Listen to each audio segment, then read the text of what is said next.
এমন নেতা নির্বাচন করতে হবে যেই নেতা রাষ্ট্র পরিচালনা করবে, আবার বাইতুল মুকাররমে দাঁড়িয়ে জুমার খুতবাও দিতে পারবে।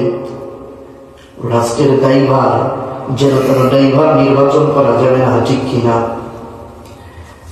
আপনি মনে করেন আপনি একটা গাড়িতে চড়ে ঢাকায় যাচ্ছেন, ওই গাড়ির মধ্যে আপনি আছেন, আলেম সাহেব আছে, খতিব সাহেব আছে, বুজুর্গ আছে, এরপরে ইঞ্জিনিয়ার সাহেব আছে, কিন্তু গাড়ির ড্রাইভার হলো মাতাল। গাড়ির ড্রাইভার মাতাল।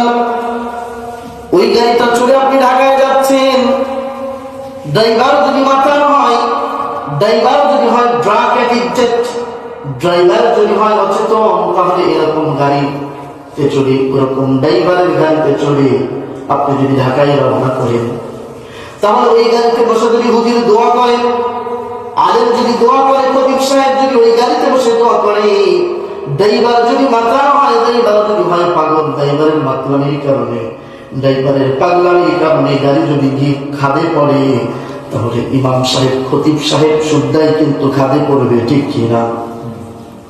ওই সময় খতিব সাহেবের দোয়ায় কোনো কাজ হবে না, কারণ আপনি তো ড্রাইভার সিলেকশনে ভুল করেছেন।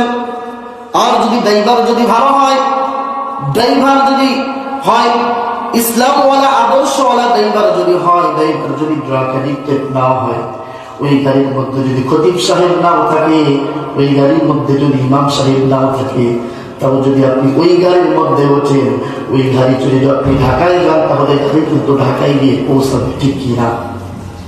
তখন গাড়ি কিন্তু ড্রাইভার যদি ভালো হয়, গাড়ি কিন্তু আপনার গন্তব্যস্থলে পৌঁছাবে। আর গাড়ি যদি ড্রাইভার যদি মাতাল হয়, ড্রাইভার যদি হয় ড্রাগ অ্যাডিক্টেড, ড্রাইভার যদি হয় পাগল, ড্রাইভারের পাগলামির কারণে, মাতলামির কারণে গাড়ি যদি খাদে পড়ে, ইমাম সাহেবের, খতিব সাহেবের দোয়ায় কোনো কাজ হবে না, তাহলে ড্রাইভার সহকারে এবং ইমাম সাহেব, খতিব সাহেব, যত জনগণ আছে সবাই সহকারে কিন্তু খাদে শুদ্ধায় গিয়ে করবে, ঠিক কি? যাকে আপনি সিলেকশন করবেন, যাকে আপনি নিযুক্ত করবেন, যাকে আপনি ভোট দিবেন, ওই পার্লামেন্টে যাকে বসাবেন, তিনি কিন্তু রাষ্ট্রের ড্রাইভার, ঠিক কিনা? ড্রাইভার যদি ভালো হয়, তাহলে দেশটাও ওই গাড়ির মতো ভালো চলবে, ঠিক কিনা? একটু সচেতন হন, একটু আপনার ঘুমন্ত বিবেককে জাগ্রত করেন। কোন নেতার পিছনে আপনি ছোটেন? আপনার নেতা কোনোদিন নামাজের